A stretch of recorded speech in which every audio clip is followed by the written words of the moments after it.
controls your power? What sorts of decisions are being made behind closed doors that you don't know about? These issues have spawned the formation of a group called Our Power Edmonton, who look to address the progressive privatization of the power industry. Evolution Solution had a chance to talk with them.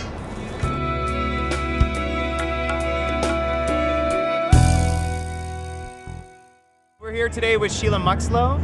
And Sheila, can you tell us a bit about what you're doing here today? So I'm here getting petitions for a campaign to reclaim Edmonton's power generating assets. A little over 3 months ago, the City of Edmonton made a decision to sell the power generating assets to a newly created corporate entity called Capital Power. If we get over 80,000 signatures, we are actually able to mandate that the City of Edmonton hold a public vote on whether or not the public does want to sell the power generating assets. But Epcor is the City of Edmonton's corporation that was previously in control of the power generating assets and the water services.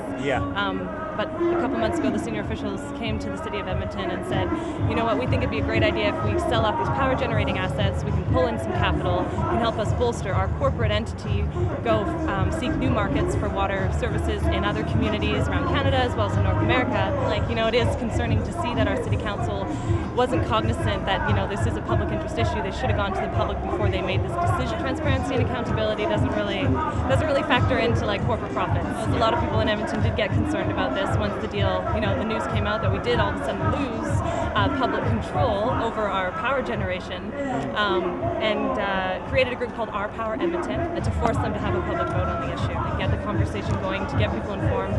There is a municipal election in 2010, pretty much a year from like now in October. So we're hoping that this is going to be a topic that's at the table. You know, we get a win, we get a progressive city council that wants to be accountable to the people who live here and want to make Edmonton a community that is actually, you know, not some sort of corporate project.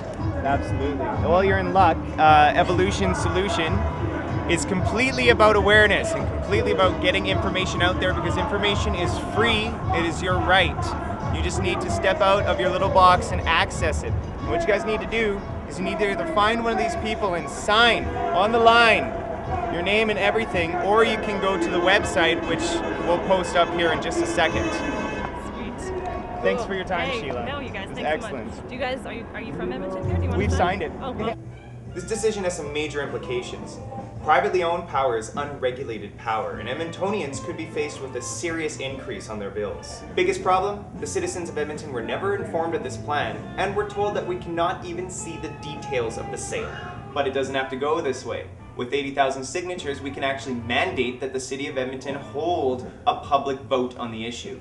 And then we can decide for ourselves. Oh, don't let them take away your electricity. For more information on this story, go to www.ourpoweredmonton.ca.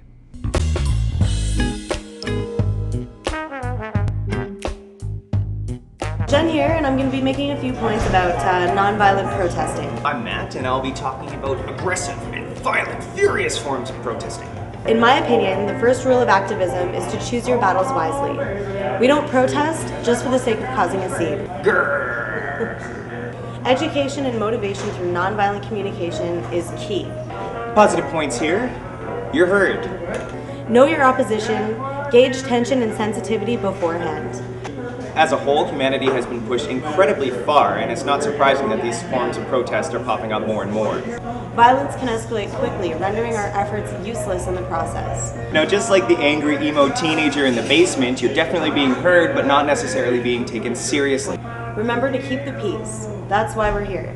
As we've learned from history, aggression begets aggression, and quite often these violent and angry protests end up with violence and anger. Focus can quickly turn to the outburst, rather than the real issues at hand. You know, when I see this kind of protesting out on the street, I can't help but think,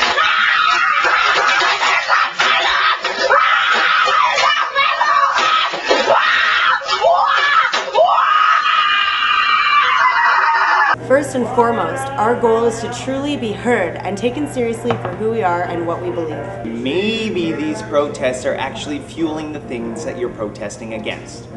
Look at it like this. So here's us protesting. And then these guys. Here's the thing we're protesting against. Using visual art and music can inspire others and touch the hearts and minds of your opposition. No, we hate you, rah, rah, rah, rah. Now, I think this is enabling people like George Bush, who's made a career off of bad press, to sell more tickets than he normally would. So we're gonna take this protest over here and we're all gonna face the opposite way and we're gonna party and we're gonna have fun and we're gonna have music and art and everything, and this person we're protesting should be like, oh, that party looks fun, I wanna come to the party, and we're gonna be like, too bad, you weren't invited. And eventually, this thing we're protesting, About effectively making your point. So thanks for tuning in to our first episode of Evolution Solution. Evolution Solution is not just a YouTube show, but we also have a zine. So if you guys have an article you'd like to submit or story ideas for the show, feel free to drop by our website, www.evolutionsolution.ca, or you can email us at evolution.solution@yahoo.ca. And we want to hear from you because you are the revolution.